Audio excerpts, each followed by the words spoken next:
Hello and welcome to Inside Indiana Business. I'm Gary Dick. After years of on-again, off-again talks, meetings, negotiations, Indiana has landed its first nonstop flight, transatlantic nonstop flight. Indianapolis International will begin offering nonstop service to Paris on Delta Airlines beginning next spring. Now, the new flight has been a priority for Governor Holcomb and his next-level agenda.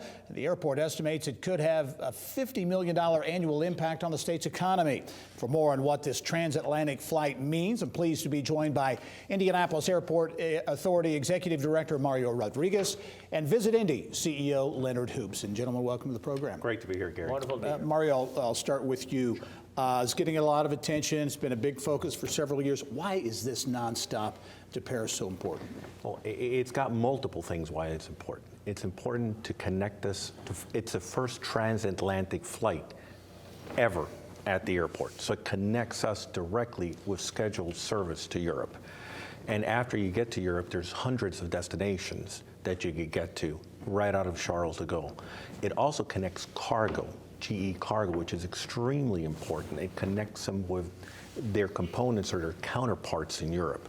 And it also, the optics behind it, it's great. And if you look at the whole picture, we've gone from 33 nonstop destinations 3 years ago to 48 nonstop destinations right now. And to, most of the questions that I got when I got here is, can we get there from here? And the answer is a resounding yes right now. Yeah, Leonard, as you look at the impact, obviously this will have, a lot of businesses. You mentioned GE Absolutely. Aviation and Cummins and Lilly, a lot of companies, corporate involvement.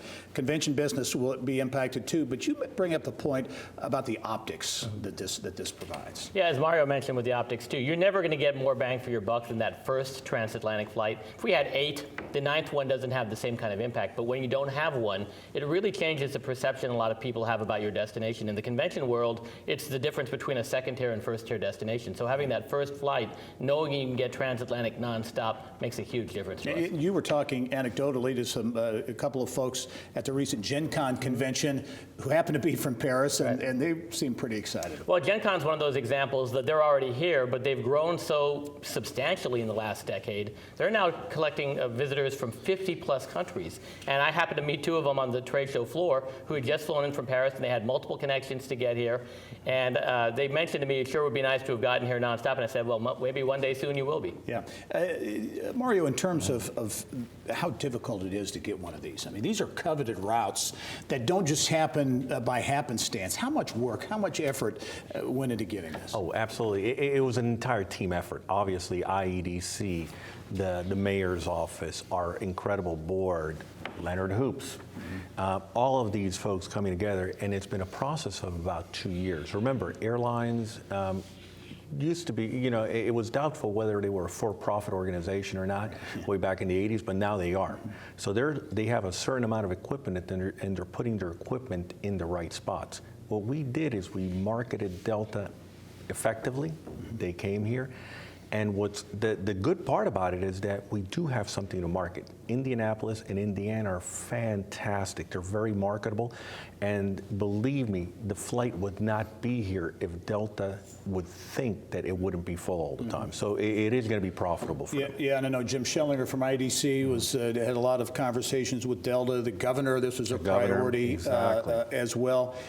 Leonard, this whole Paris thing, again, I thought it was interesting. You've been talking about Paris and Indianapolis for a long time now, right? And the comparison between them. Well, as a transplant from San Francisco when I got here, and I still hear it to this day, people are always telling me, well, you can't possibly understand. We don't have oceans.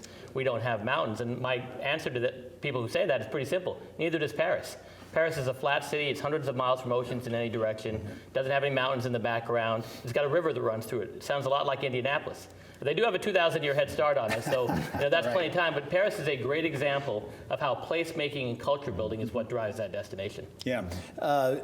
Mario, in terms of the statewide impact, too, obviously this is at Indianapolis International, but there's real statewide implications. The statewide impact is huge because what will happen is that it'll increase our catchment area. People will come from farther to fly out of here in lieu of going to Chicago. So in other words, some people are opting to drive all the way to Chicago to have a direct flight into Europe. Yeah. This changes the playing field for us. And you mentioned 48 nonstops now at the airport.